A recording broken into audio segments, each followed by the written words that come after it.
Hi, this is Michael Waitze, and welcome back to ATP. The media and the content landscape is changing rapidly, and we know this because we operate inside of it every single day. And fortunately, we also know the insurance space better than most people in the world, as we have one of the largest insurance content platforms as well.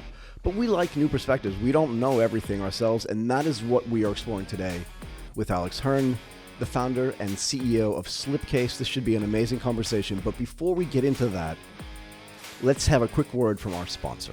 Before we jump in, let's thank the sponsor of this episode, Dr. Tech. Dr. Tech can help you build your e-commerce store and start selling quickly online and on social media in just a few days. And Dr. Tech stores are gorgeous, modern, and responsive.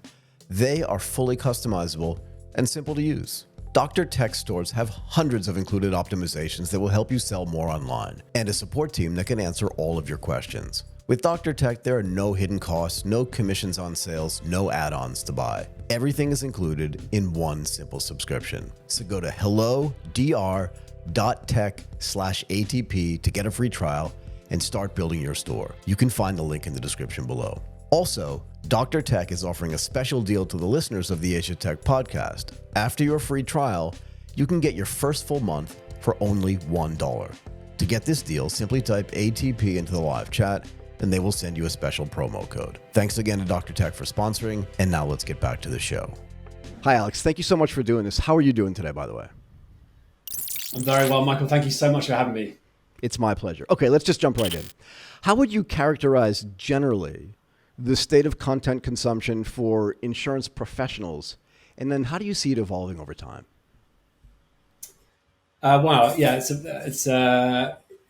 it's changed hugely, Michael, in recent years that we've observed. So I would say that there's definitely much more pressure now on individuals in the global market to be informed with what they do and what they specialize in on a day-to-day basis. I think, the world is an extremely volatile place. It's been incredibly volatile the last few years.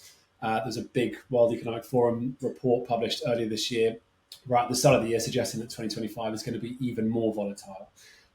So there's so much going on out there, so many things that are impacting our industry. I think it's incredibly important now for individuals within it, whether you are a risk manager or a broker or an individual from an insurance or reinsurance company, to be very well informed with those things. We call it contextual intelligence. So something, the ability to be up to date with a broad variety of content that impacts whatever you specialize in day to day. Obviously helps you have better conversations with your colleagues, with your partners, with your clients, but also helps you sort of raise your profile and progress more internally within your business. So yeah, I think with the way of the world and the progress of technology, the way that it is progressing, I would say it's probably never been more important for insurance and reinsurance professionals to stay up to date with what's going on. Yeah, and I mean, this is probably true in every vertical industry, but let's stick to the insurance stuff that we both know so well. Without Slipcase, where were they getting their information from? When doing my own research, it almost seems like Slipcase is trying to be the Axios, right, of if that's political news, at least in the United States. Slipcase seems to be the same kind of thing. We'll take a look at all this information that's out there. We'll put it into kind of bite-sized pieces for you so you can be well-informed, and then we'll curate it for you as well. Do I have this right? Yeah, in effect, Michael, you absolutely do. Yeah, I think our observation was that I was a broker originally in the London market. Oh, and there wow. was just so much information out there, and there were so many bits that were relevant to what I did day to day. It was very difficult to find it. And social media was becoming more and more of a thing, and a lot of that content is on social somewhere. But actually, how could we build a system that made it incredibly easy for insurance and reinsurance professionals anywhere in the world to discover content that's relevant to whatever they specialize in?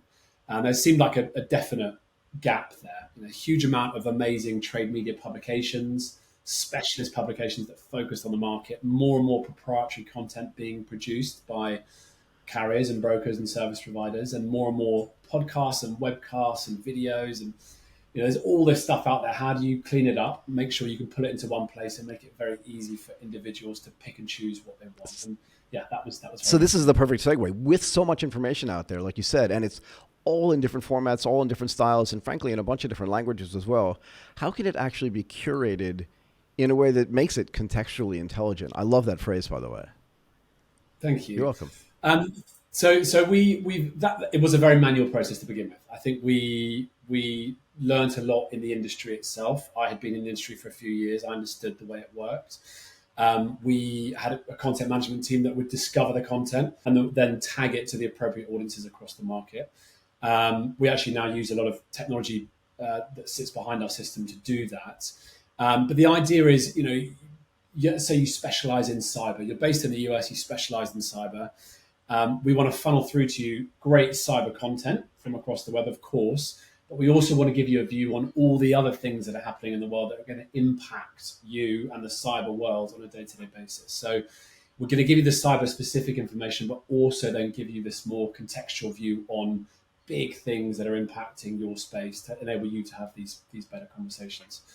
So yeah, it was, to answer your questions, it was very much a manual process based on the learnings that we had as individuals in the market and how we understood it. But we've managed to teach our technology to do that very efficiently as well. So you said something really interesting earlier. You said that brokers are also creating content. And I use brokers as like a general catch-all term for just people out there in the insurance industry making content as well. To what end are they making this content? And then what do you do with it? Do you know what I mean on your side? So if a broker's out there creating content, is it for marketing? Is it for sales? Is it for promotion? Like, what's it for? And then what do you end up doing with it on the Slipcase side? Yeah, Michael, there's a huge amount being produced now. I think even in the last sort of 3-4 years, it's really, really flourished. A lot of journalists being hired within some of these larger broker and carrier organizations. I think the angle is, it's such a competitive market globally across the Asian market, across the European market, and across the Americas. How do you, as a broker or a carrier, really differentiate? How do you communicate your expertise from within your business and then communicate that out to relevant individuals around the world? So I think there was a lot of testing with that. We put out a blog every now and then. A broker would put out a blog or more and more press releases. But the overall investment in that proprietary information, digging into the expertise within your company and communicating that to these relevant parties around the world has become absolutely core to the majority of the major brokers and carriers around the world. Obviously, once they produce it, they want to make sure it then gets in front of the right audiences and that they get the right amount of interactions. And then, of course, they want to improve that content over time. They want to make sure that if they're producing information for a particular product line, it might be property in the Asian market. If I'm a carrier producing content for the property sector of the Asian market, what are Asian property brokers really focused on? What could we be writing about to really hit home and make sure we're getting in front of the right audiences and giving them the information that they really need? There's a big demand for that as well. So do you have analytical tools that you share with them to tell them the type of content that they should make? We do. Yeah, Michael, yeah, absolutely. So that's very much the core of the Slipcase offering. So we have the distribution. We push the content out there to these audiences around the world, but we then measure every interaction off the back of it. And that's really, there are sort of two focus areas there. The first one is organizations across the global market, marketing directors, C-suite. There's more and more pressure now on ROI. So how can we use our reports to communicate ROI to these individual companies to say, okay, over this last quarter, you've produced X amount of items. These are the audiences that you've reached with those items. This is how many views you've collected. This is how many clicks you've got. And this is the granularity of the audience that you've reached that have generated those interactions. And that's great. There's more pressure on ROI and we're in a great place to support that. But also, as you say, there's this real thirst now for data and insights to support your onwards content strategy. So great, we've done well in the last quarter or the last month, but we've got this really significant campaign around intellectual property coming up or cyber coming up. How do we make sure that we can produce content in the best possible way to get the most traction among the audiences that we're really trying to reach?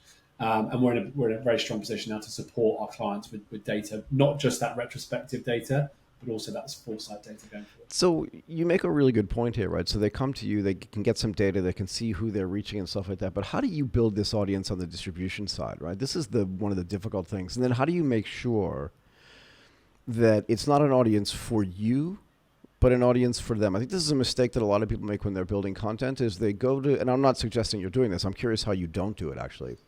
But people will tell you, like, I have a Facebook page, which I think is a retro way to talk about this anyway, and I have 250,000 followers on my Facebook page. If you produce something, I'll kind of charge you to give you access to that audience. But that audience is super unintentional, right? Because it's just 250,000 people that I built for me. So how do you go ahead and make sure that the audience that you're getting for, like you said, Asian real estate market is not the same audience that you're getting for, California wildfires? Yeah, Mark, I think this has been the biggest challenge for us growing our business. And I think across the world, generating audiences is very difficult. But I think in the insurance and reinsurance world in particular, it's a very challenging thing. Individuals are very, very specific about what they want, and if they don't want it, they very quickly move on from it. So we've been very, very careful in that respect. I think to answer your question as simply as possible, we've spent a long time building an organic audience across the global market. We have made sure that from day one, we're only delivering information to individuals that is relevant to them. So, open rates and click rates are therefore high, interaction levels are high. And then as we scale up, we built trust with our audience as a trusted source. So yeah, I think that very much helped us. What we did also establish after a couple of years was it was great having this organic growth of audience and people signing up at our website and our mobile apps, et cetera, et cetera. But actually, how do you get those big spikes? How do you get these big spikes of individuals from relevant organizations across the market? And off the back of that, we built an API plugin. So really enables us to provide our system into a company's own intranet or own internal system. And that, in terms of audience, has been a really efficient way of us scaling up very quickly relevant eyeballs. But who uses that API? Is it the insurance company or the reinsurance company or the brokers or the carriers use that API so you can connect your content to them? Which is great, right? Because then, again, if I'm in the cyberspace and I want to see stuff on cyber, I can just go through the API to get it. But on the flip side, if I'm producing content as a broker or a carrier or a reinsurer, and I want somebody else to see that outside of the industry, how do I get to them? Yeah, it's a really good point. So yes, so we are effectively, we're a window into the market, into the content that's available out there. So we become a trusted curator, aggregator of content, and brokers, carriers, service providers will use our API to keep their internal system updated with links to the best new content for their employees around the world. And that's been a great distribution tool for us. If you imagine if you're a carrier anywhere in the world, you're a global carrier, you want to be reaching brokers around the world on a day-to-day basis. And we can do that more now because we're physically plugged into a lot of these broking houses. But your point about external audiences is also obviously critical. It's one thing, enabling information to flow around the global market, and there's a lot of value that sits behind that. But actually, who is the underlying client? Who are those individuals initially spending the money into the insurance and reinsurance market? Those risk managers or those buyers from within corporates around the world. And that's been a really, really important focus for us. So that really we focused on introducing those individuals to our platform through the mobile apps and through the desktop site. I think in its simplest form, if you're a risk manager in Asia, you want a view on the expertise that's available across the global insurance and reinsurance market. What we want to do is offer you this very, very clear window for you to see who does what, who specializes in what. And then actually, if you want to know more about certain product lines, then you can learn more from the experts across the market. And then you can do what you might do off the back of that, get in touch and do business with those individual organizations. So this idea that like the quality of the content is really important, the accessibility of the content is really important, but then the credibility too, right? How do you ensure that the content that you're presenting is really what the end user needs? Do you know what I mean? In other words, how are you gathering data from them saying, I'm super interested in this thing? And let me give you some context. So if you go onto Google or you go onto YouTube, you can find what people are searching for, right? There's a whole platform out there that says, this is a good keyword, this is trending and stuff like that. Do you do that as well to see what's trending so that then you can ensure that the stuff that you're presenting to people is actually not just relevant, but also credible? Absolutely. Yes, we do. So the first way we do it is when an individual signs up to our system, we ask them what they specialize in. and we offer them now 64 different parts of the market. So all the major product lines, from cyber to property to intellectual property, financial lines to general interest areas like insurtech or financial results. You pick and choose what you want. You then pick and choose companies, and then you pick and choose from the main sort of publications across the global insurance and reinsurance market. And off the back of that, we then create you a personalized feed of content, and that is updated throughout the day. And that's done chronologically. It's updated. You can keep up to date with that as often as you want to log in. Once you're also logged in, we then again, exactly as you just said, we offer you information that is trending, that might be relevant to you. So we do that in general terms. These are the biggest articles across the global market that you really should know about today, irrespective of what you specialize in. But also then we show you, what is trending this week among carriers, what's trending this week among brokers, and what's trending right now, today, among those audiences as well, to keep you nicely informed. So yes, we try and make it from a user perspective as clear as possible and as simple to use as possible. We want to give you what's directly relevant to you, but we also then want to provide you with this context to make sure you're up to speed with the big stuff that's going on around the world. How do you handle engagement? Right. I mean, I haven't looked at the statistics recently, but I remember when I first started doing this podcast like 6 or 7 years ago, just getting someone to download a new app was just really hard, right? Getting someone to go to a new website was really hard. And then getting them to engage with it was even harder, and to keep them engaged. I talk a lot, actually, if you look at some of the insurance stuff that we do. I've done 3 or 4 episodes with the guys from ULife. And ULife is a company that's essentially built around customer engagement and gamification. Right. And they say that their engagement is just off the charts. And that's true whether it's in Europe and the US, which are their main markets, or in Japan, which is a completely different language and a completely different culture. But their engagement is off the charts. What do you do to ensure that not just that the information is there, but that people are actually engaging with it? Fantastic question, Michael. Yeah, we do a lot. And we tried and tested a lot of things as well and failed on them. This is an endless it is very difficult, and it's an endless mission of ours, especially as an organization that grows and is growing off the back of the interactions that are generated through our platform. So I think that we've tried a few things like push notifications on our mobile app. We were convinced would be an amazing tool to bring people back as regularly as possible. It just didn't work at all. Email alerts on our system. So something that comes in, it's a more breaking news feature that's come from a client publication, it doesn't really work. They're doing that. We don't need to do that as well. So I think it took us a bit of time to figure out where we positioned ourselves and where we sat in the market, and we've really then built tools around that.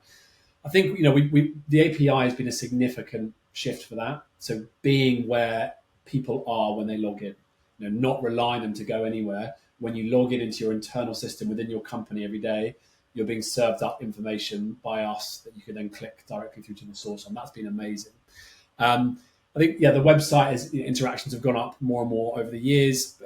Really interestingly, and we sort of initially were in denial about it, but email, it really is, as you will know, it works. Still incredibly powerful tool. Yeah, I was going to say, do you have your own Substack? I know that would be weird because it's off your platform, but do you have your own newsletters and stuff like that? Do you have specific vertical newsletters that you pump out? So like you said, it's either somebody in cybersecurity or somebody in property and casualty insurance newsletters that go out just to those people. Are you doing that as well? We are. It's exactly what we eventually began focusing on. We realized that actually, as much as we wanted to deny it and look at email as being a sort of old-fashioned way of communicating, it is just this incredibly efficient tool still, if you can really get it right. And it took a bit of a process there to make sure it was personalized enough and the right information was getting put in front of the right people. But we're in a great spot with that now. So we do a couple of general roundups a week on the really big stuff. But we also do these product-specific roundups throughout the week. We do personalized newsletters. We also do white label newsletters. So we work with a lot of the major companies around the world, carriers and brokers, who do their own internal roundups that are powered by Slipcase. So we're the engine behind the content that's curated to their employees internally. And we do around about 30 individual newsletters throughout the week, different types every week. Some of them are daily, some of them are weekly. And we plan to expand those out this year, but very much in this in this focused and personalized way to make sure that interaction levels stay as high as they possibly can. I got it. How do you see these content strategies evolving, particularly for kind of the mid to senior level professionals, right? These guys and gals want just the highest quality, super insightful content, and they don't want to spend a lot of time doing it. But like, how do you see, and I think it's a two-way market, right? Like they're creating their own content strategies themselves, and you also have a content strategy. How do you see it evolving over time? Yeah, of course. So I think it's evolving very quickly right now. I think there's a realization within a lot of these global insurers, brokers, service providers that decisions are being made online. So whether it's a risk manager picking a broker, whether it's a broker picking which carriers to go on a placement, reinsurance brokers picking reinsurers, across the market, those decisions more and more are the click of a logo on a screen.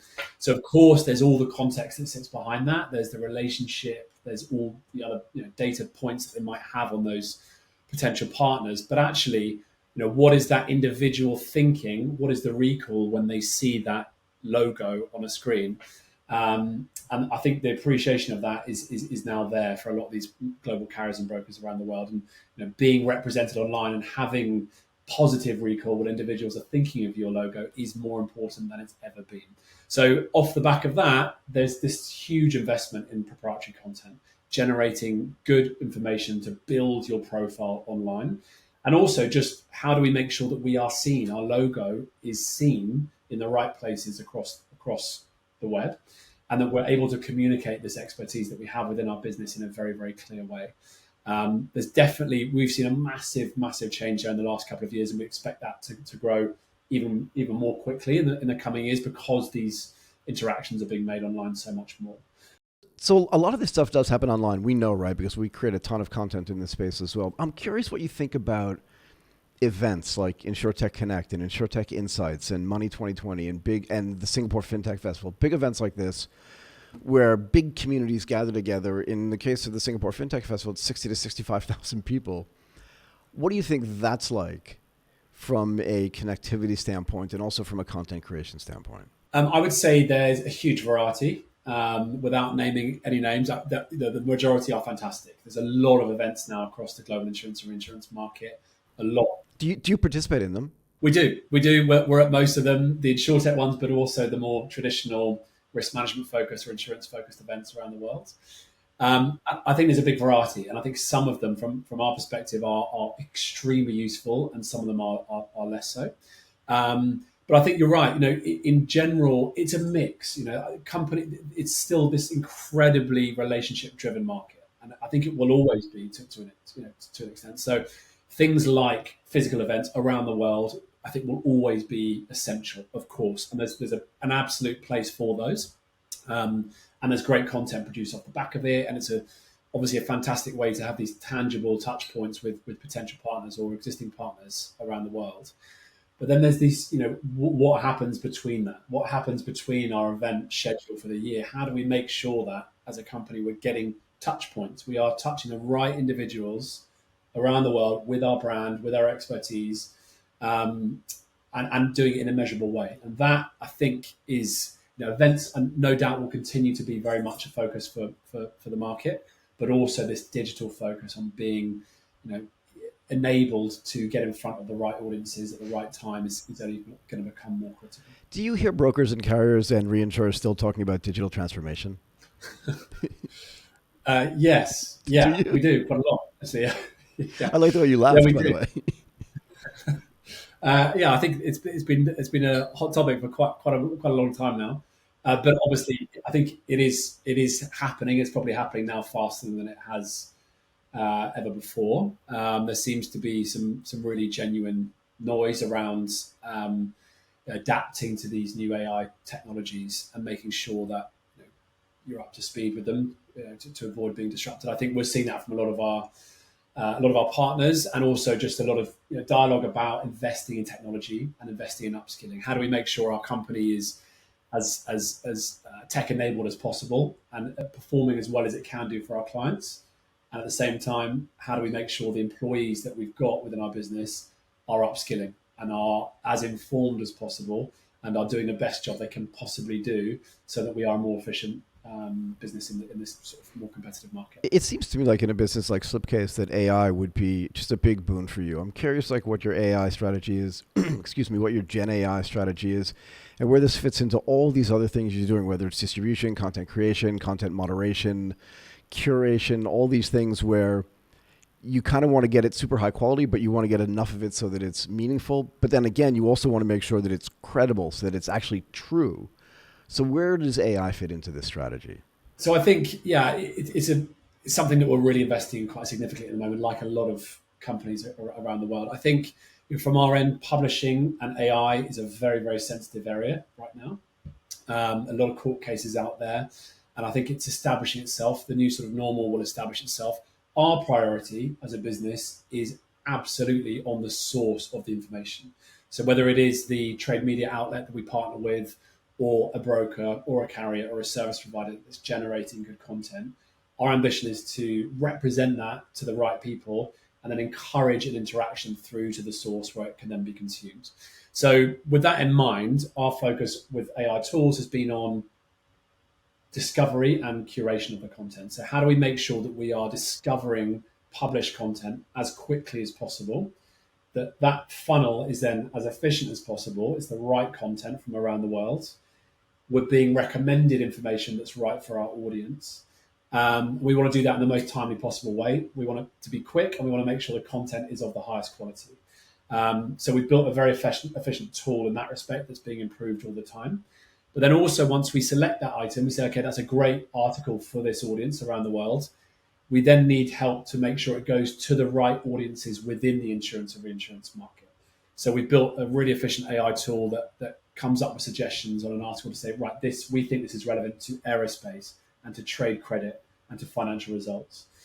It will suggest that, we'll then amend it, it will learn from our amendments, and then we can publish those items through the system. So we've started, we built that platform about 18 months ago. It started with about 55% accuracy. It's now up to 98% accuracy.